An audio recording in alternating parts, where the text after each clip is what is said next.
dice que la salud del Papa sigue mejorando, pero su papel durante las ceremonias de Semana Santa se mantiene en incógnita. Dan a conocer los nombres de los cardenales que presidirán las liturgias. El frenético trajín de los cofrades de una hermandad que vuelve a procesionar en Domingo de Ramos. Le ofrecemos la crónica de su recorrido por las calles de Madrid. El Vaticano disuelve oficialmente el Sodalicio de Vida Cristiana y todas sus instituciones tras años de abusos. El Vaticano declara venerable a Antonio Gaudí, el arquitecto de la Sagrada Familia de Barcelona. Especialista señala que a pesar de su profesión era muy humilde, misericordioso y con gran vida espiritual. Una investigación concluye que el financiamiento de la Unión Europea a las ONG es opaca y algo arbitraria, mientras un reciente estudio revela que en los últimos 10 años se ha destinado más de 220 millones de euros a las ONG que promueven la ideología LGBT y en particular la transexualidad. Analista nos explica. Hola amigos, hola Eddie, ¿cómo estás? Bien, gracias Natalie, un gusto estar contigo como siempre y con nuestros televidentes desde los estudios en Lima, Perú. Bienvenidos a su noticiero con enfoque católico EWTN Noticias, soy Natalie Paredes. Soy Eddie Rodríguez Morel, gracias por acompañarnos. Empezamos las noticias desde el Vaticano, donde se va esclareciendo cómo será la participación del Papa Francisco en las celebraciones de Semana Santa, mientras sigue en convalecencia. Su afán por querer estar cerca de la gente no lo eximirá de ofrecer sorpresas en estos días. Por lo pronto, de puño y letra ha preparado las meditaciones de Viernes Santo. Sobre esto y más nos cuenta nuestra corresponsal Paola Arriaza. La salud del Papa Francisco continúa mostrando mejorías, según confirma la oficina de prensa del Vaticano, tras las recientes apariciones públicas del pontífice en las que se le ha visto sin cánulas nasales para el oxígeno. La Santa Sede reveló que su nivel motor y respiratorio está mejorando.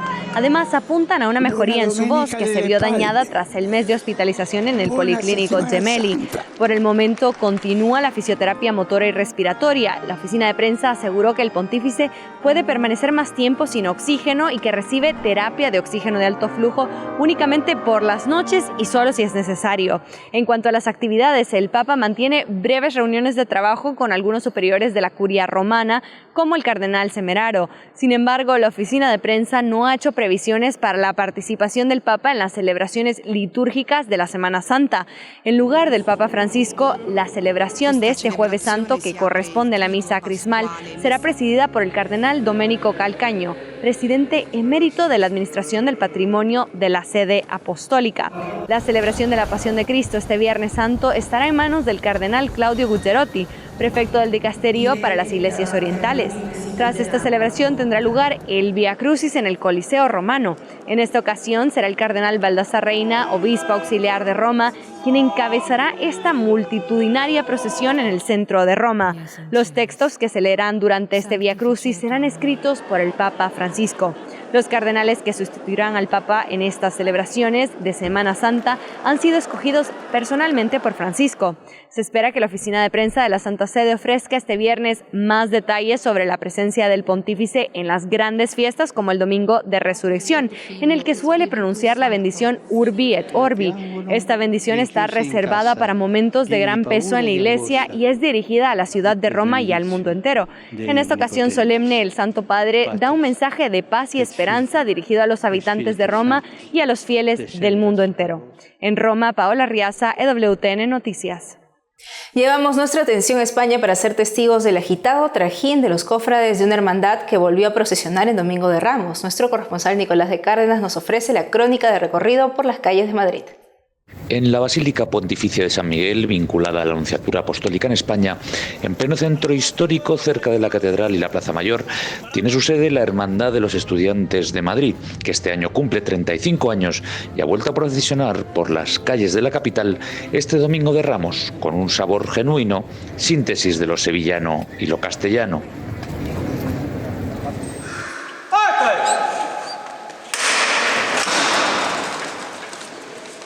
Unos días antes abundan los nervios, en especial el Viernes de Pasión, cuando se realiza el tradicional Vía Crucis solemne, la jura de reglas de los nuevos cofrades, el traslado del Santísimo Cristo del Perdón a su paso procesional y el retranqueo o ensayo general con ambas imágenes. Los nuevos cofrades aguardan el momento de su incorporación, mientras que los costaleros se ayudan unos a otros a ajustar los costales, la prenda colocada sobre la cabeza en la que se apoya el peso del paso y las fajas. Entre los cerca de 40 nuevos cofrades que se comprometen a guardar las reglas de la hermandad se encuentra su nuevo conciliario, el padre Pío Santiago Abad. El traslado del Cristo es un momento solemne en el que se guarda silencio para que se oigan con claridad las indicaciones de los capataces, que dirigen con palabras certeras el desempeño de los 60 hombres que en grupos de 30 portan los cerca de 1000 kilos de cada paso. El domingo de Ramos amanece nublado y lluvioso en Madrid y las previsiones meteorológicas no son para nada halagüeñas. Sin embargo, la Basílica Pontificia de San Miguel es un hervidero de cofrades que asisten, en primer lugar, a la Santa Misa. Todos tienen una función asignada y, a pesar de la incertidumbre, se preparan para procesionar. Costaleros, penitentes, damas con mantilla, monaguillos, aguadoras, paveras, faroleros. La actividad es frenética. La Junta de Gobierno de la Hermandad se reúne cada cierto tiempo, son los llamados cabildos de aguas y cabildos de salida, que evalúan la situación meteorológica y el momento oportuno para salir a la calle en su caso. A falta de 10 minutos para las 5 de la tarde, el hermano mayor anuncia una primera decisión: retrasar 1 hora la salida a la espera de que despeje el cielo. Monseñor Bernardito Auza, quien ha sido nuncio en España y ya con nuevo destino asignado en la Unión Europea, llega al templo justo para conocer la decisión. En su presencia se decide rezar el Santo Rosario a esta nueva orden. Pasados 2 minutos de las 6 de la tarde regresa el hermano mayor a la nave central del templo para dar el anuncio esperado. La Junta de Gobierno reunida en Cabildo Extraordinario de Aguas ha decidido que realizaremos la estación de Cristo.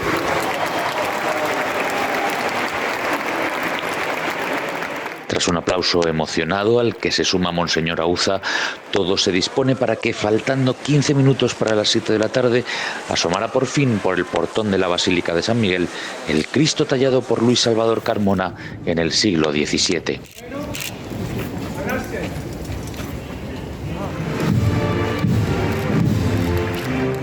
20 minutos más tarde también sale a la calle la imagen del María Santísima Inmaculada, Madre de la Iglesia, obra de Juan Manuel Miñarro, que acompaña por las calles de Madrid al Cristo de la Fe y el Perdón desde el año 2000.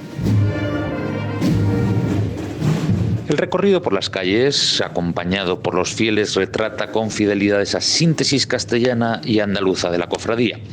Todos los que acompañan los pasos guardan un riguroso silencio que contagia el ambiente, muy en especial junto al Cristo, que es elevado y descendido por sus porteadores en cada tramo con una delicadeza extrema, como si levitara.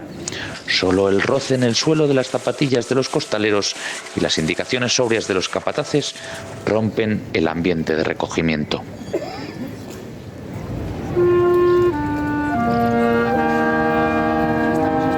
Por su parte, las levantadas del paso de la Virgen María se realizan con el brío propio más festivo de las procesiones del sur de España.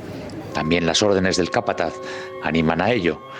«Vamos valientes», repite en cada ocasión.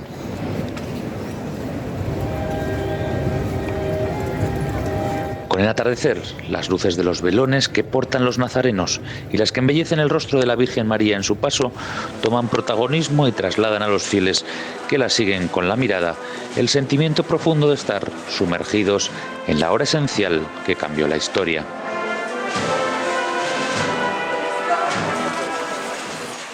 Pasadas las 11 de la noche, la procesión llega de nuevo a la Basílica de San Miguel, donde en el silencio aún cabe una muestra de devoción adicional, un cante hondo y sentido.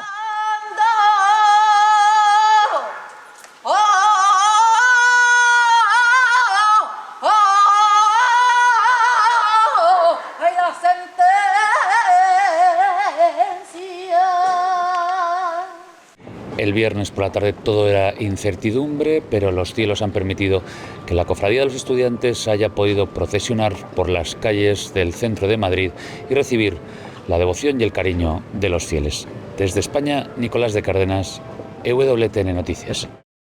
Por otro lado, quedó oficialmente suprimido el sodalicio de Vida Cristiana, que estaba conformado por 3 comunidades y un movimiento. La prefecta del Dicasterio para Institutos de Vida Consagrada y Sociedades de Vida Apostólica en el Vaticano emitió un comunicado al respecto. Veamos.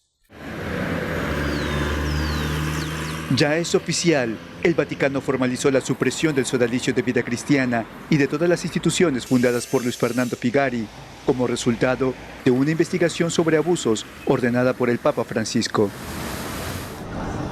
El sodalicio de Vida Cristiana quedó disuelto el lunes 14 de abril, después que su superior general, José David Correa, firmara el decreto de supresión en presencia de Sor Simona Brambilla, prefecta del Dicasterio para Institutos de Vida Consagrada y Sociedades de Vida Apostólica.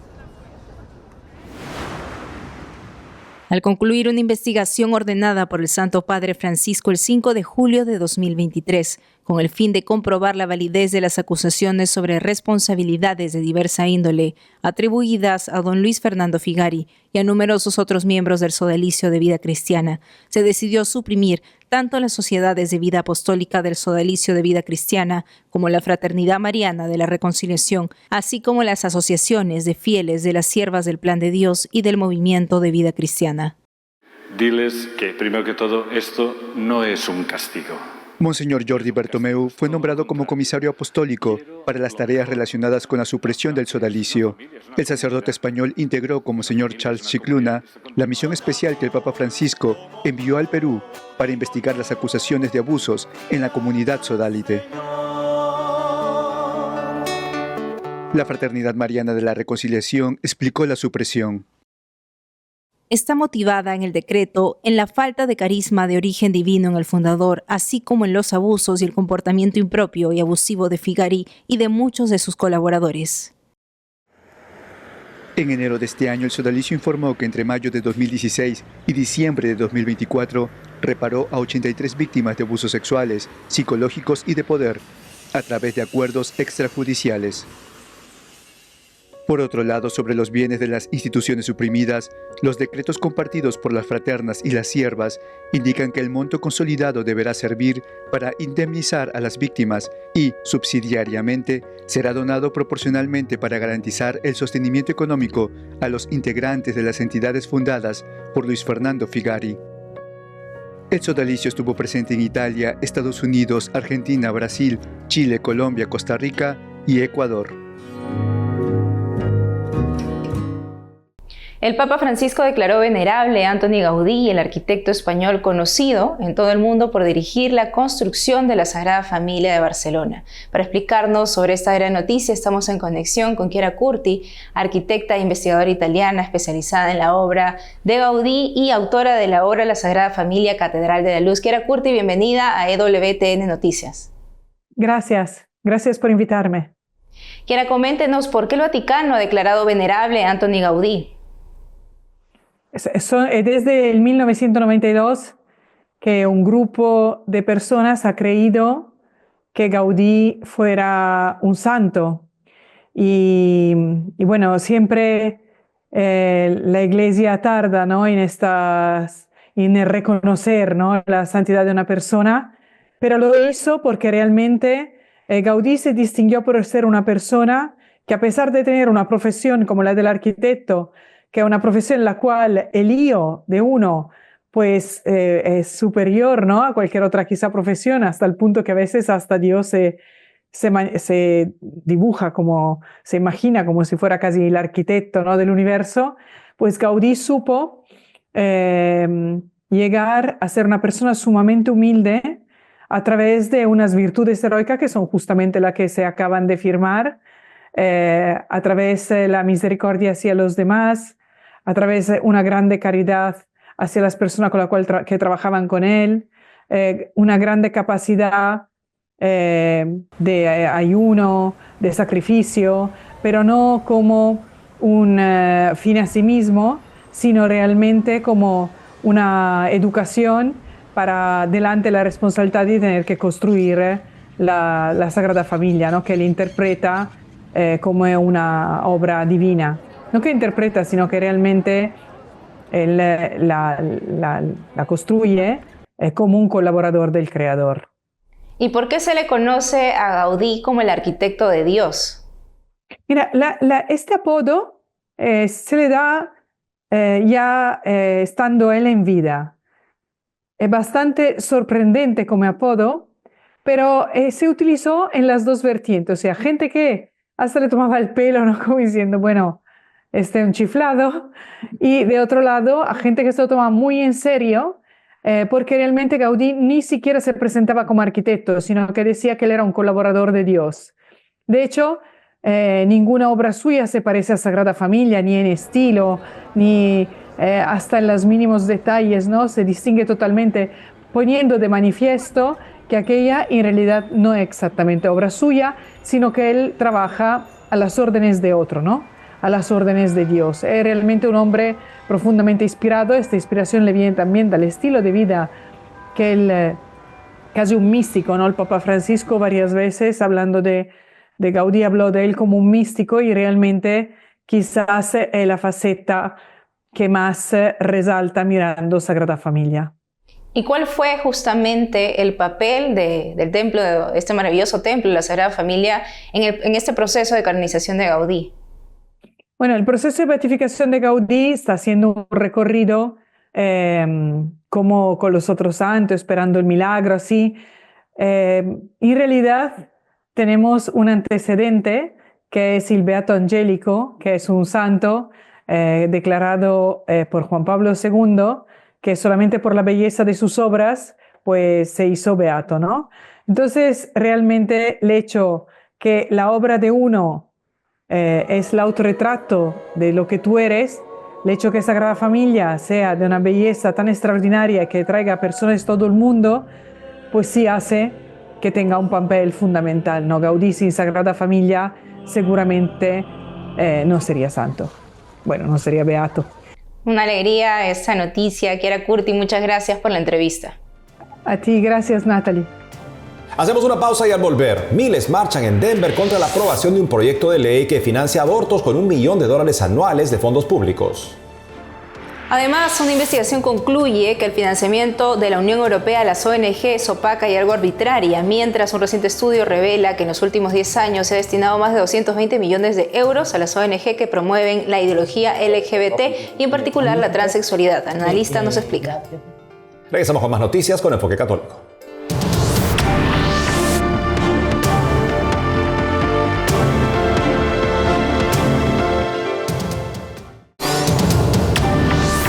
Más de 3.500 marcharon a favor de la vida por las calles de Denver el viernes último. Familias, estudiantes y personas de toda condición coreaban consignas que decían: somos la generación provida y aboliremos el aborto. Colorado acaba de aprobar un proyecto de ley para financiar el crimen del aborto. Se destinará $1,5 millones anuales de fondos públicos para un programa que, según sus promotores, ahorrará dinero al gobierno al evitar nacimientos. La iniciativa es calificada como eugenesia disfrazada de política pública por los líderes provida, reporta Catholic News Agency. En 1967, Colorado se convirtió en el primer estado en despenalizar el aborto. La ley estatal vigente permite el aborto hasta el nacimiento. El año pasado, los coloradenses aprobaron una enmienda que consagra el derecho al aborto. En una oración al cierre del gran evento, el obispo auxiliar de Denver, Jorge Rodríguez, expresó los deseos de la gente en Colorado para que el mundo y Denver escuchen el sonido silencioso de un bebé en el vientre de su madre, la fe de los enfermos y la sabiduría de los ancianos.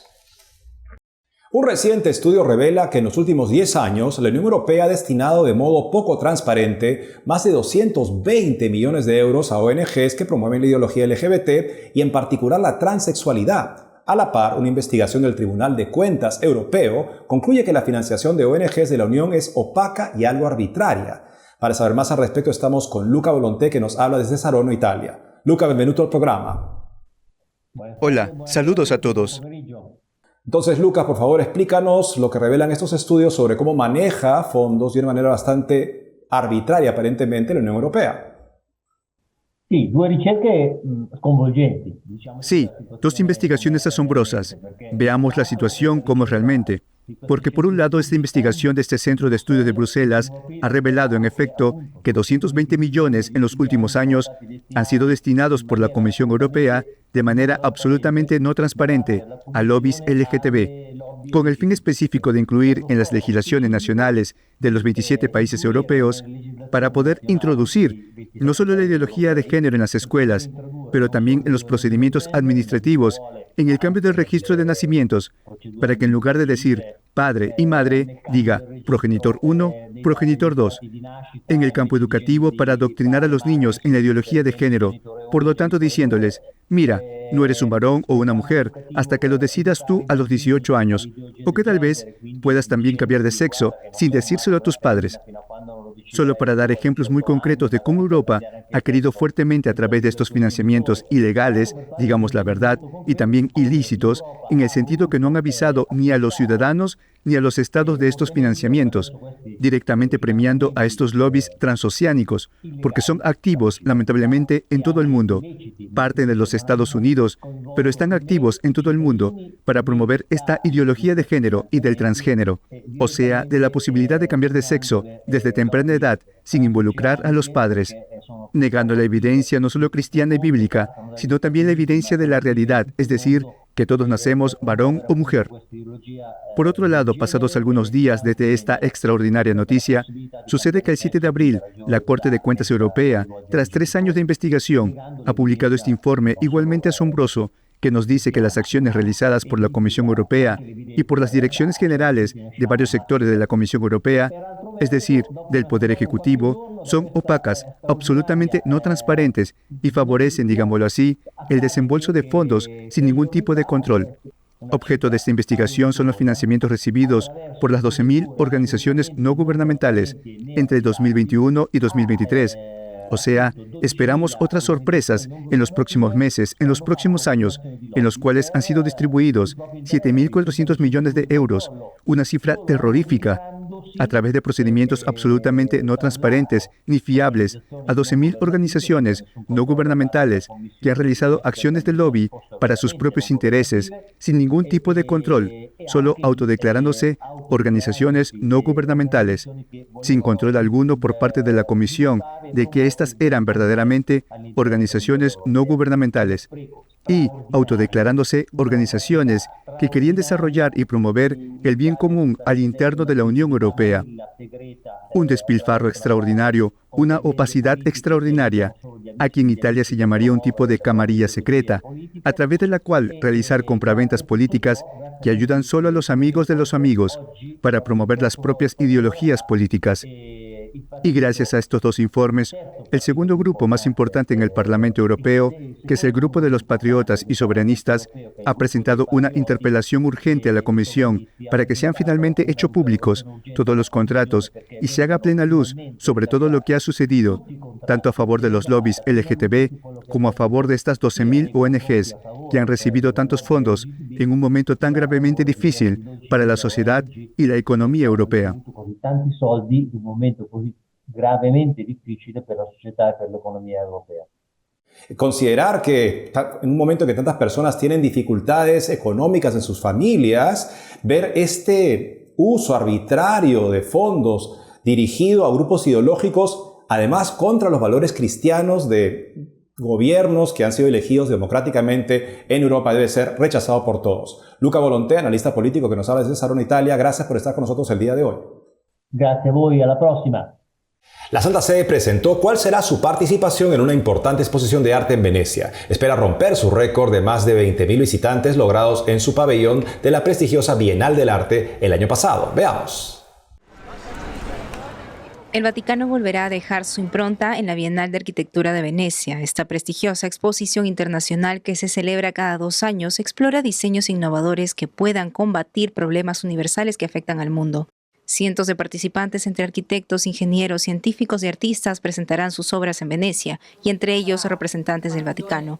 En rueda de prensa con periodistas, la Santa Sede dio a conocer su exposición y lo que representa. La arquitectura ha un rapporto molto antico con la fede. La arquitectura tiene una relación muy antigua con la fe y es una de las formas artísticas que ha acompañado al cristianismo, podemos decir desde el principio, tanto por necesidades litúrgicas como para concretar la existencia comunitaria de los creyentes. La Iglesia necesita esta artesanía para que la fe y su celebración y la vida comunitaria se puedan plasmar en una sola cosa. Y la vida comunitaria si plasmano en una cosa sola. La Bienal de este año, que se celebrará del 10 de mayo al 23 de noviembre en Venecia, lleva por título Inteligencia Natural, Artificial y Colectiva. Su objetivo es explorar cómo las diferentes formas de inteligencia natural, artificial y colectiva pueden hacer frente al cambio climático y proponer soluciones arquitectónicas a los problemas sociales, humanísticos y tecnológicos contemporáneos. Noi abbiamo puntato tutte le nostre forze. Hemos centrado todos nuestros esfuerzos en la inteligencia humana, pero no en términos individuales, porque cada uno de nosotros tiene su inteligencia individual. En cambio, nos centramos en esas inteligencias, esa forma necesaria y extraordinaria de inteligencia que activamos en los encuentros, en la colectividad, en la vida comunitaria, porque somos una comunidad y creemos que la comunidad es verdaderamente la protagonista de una historia. Que la comunità è veramente protagonista di una storia. Para su exposición, la Santa Sede ha invitado a diferentes arquitectos como Tatiana Bilbao Estudio de México y Mayo Arquitectos de España. El nombre de su pabellón es obra abierta. A diferencia de otras exposiciones, la Santa Sede acogerá la suya en la iglesia de Santa María Auxiliadora, que está en desuso. Con ello pretenden que el lugar reflexione sobre la apertura e invite al diálogo entre arquitectura, cultura y espiritualidad en un espacio de contemplación. Este edificio, el complejo de Santa María Auxiliadora, solía ser un hospital para peregrinos. Ahora está inutilizado, por lo que el Vaticano quería encontrar la manera de rehabilitarlo como un lugar de servicio a la comunidad. Lo primero que se necesita para reutilizarlo es la reparación de sus paredes y elementos, y esto es lo que estamos haciendo en esta Bienal. Amigos, hemos llegado al final del programa. Ha sido un gusto estar con ustedes. No dejen de seguirnos en las redes sociales, también de lunes a viernes a las 12 del mediodía, hora de Miami, en Radio Católica Mundial y su programa Más que Noticias con un servidor. Hasta entonces.